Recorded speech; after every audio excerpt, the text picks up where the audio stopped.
Yes.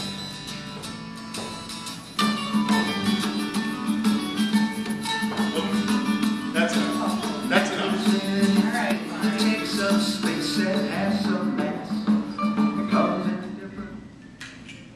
All right. Let's get down to business. We've got our Chapter 2 test hints coming up. And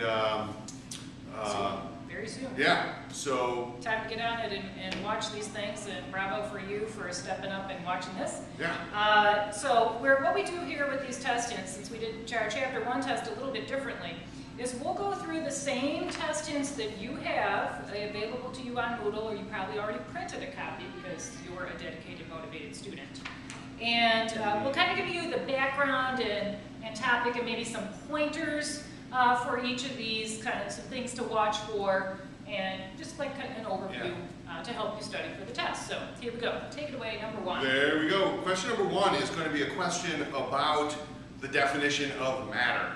What's the matter, Mr. Seston? There's a lot. That's the matter. Okay. But you're going to need to know what is matter, some examples, you know, trees and rocks and planes and clouds and stuff, Right. and then things that are not matter, things that just don't matter, or aren't matter. That's a little trickier. So Things like, matter is anything that has mass and volume. right, So which is what the song said. So really, every substance is matter, Yeah. but what isn't matter are the forms of energy. right. So fire, Yeah. flame, heat is not matter. Electricity. Right, electricity, It flows through matter, Right. but it isn't. matter itself. So it's a question about that. And this question happens to be worded in the negative. So which of the following is not? Which means you can't just start reading the list and look at the first thing and say, oh, that's true, that's matter, and pick A when that's not answering the question. So watch for Read that. the question, Okay. all of the words. Are we ready? Number 2, identify an intensive and extensive property. Now, if you went back and watched the videos, which we know many of you did, intensive and extensive refer to physical properties of matter.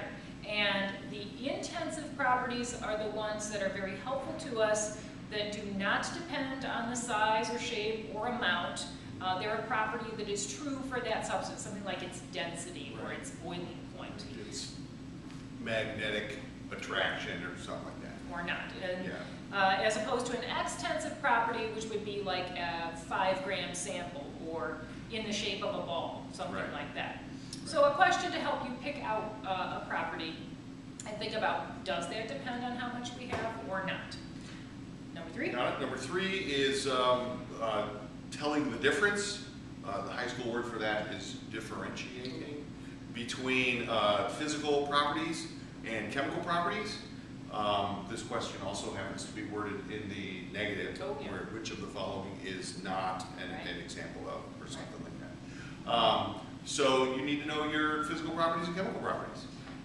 And you know, a lot of the properties that we come across kind of typically are physical properties, probably the ones you have the most experience with. Chemical properties are about reactivity. Does iron react with hydrochloric acid? Well, yes, you saw the bubbles, you felt the warmth. Reactivity with hydrochloric acid is a chemical property of iron. The fact that iron is brown, brownish gray, that is a physical property of iron. So think about reactivity versus not. All right, number 4. 4, give examples of physical properties. So again, know the difference between physical properties and chemical properties. And you should be able to list several different examples of those. We've studied a lot of them. Go back to your iron and sulfur lab, what we've got behind us here. You tested at least 4 or 5 different properties there, and those weren't the only physical properties. Okay, check the chapter notes also. Number 5, define or describe a vapor. Which kind of goes with number 6. Yes, yes it does. And define, describe a vapor and how a vapor is formed. Right. What's the difference between a vapor and a gas? Yes, yeah. I always think of water vapor. Water, we know, is normally a liquid. So under normal conditions, standard conditions of temperature and pressure, a substance that exists as a liquid, when it turns into a gas, like water evaporating, making then it becomes a vapor. And yes, it's the gaseous state, but it's just like a subtle differentiation to show that it originally is a substance that's a liquid. Let's jump. Number jump 7? down to number 7. Okay. 7, identify what state of matter takes both the shape and volume of its container. That sounds to me like a definition. Yeah.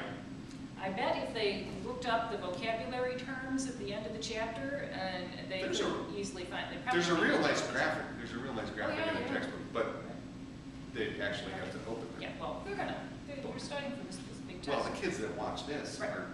they're doing it. Yeah. But the other ones. Okay, well, I'm confident. Okay, fair enough. All right, number 8. Give examples of compounds as opposed to mixtures and elements. So go back to the classification of matter inquiry.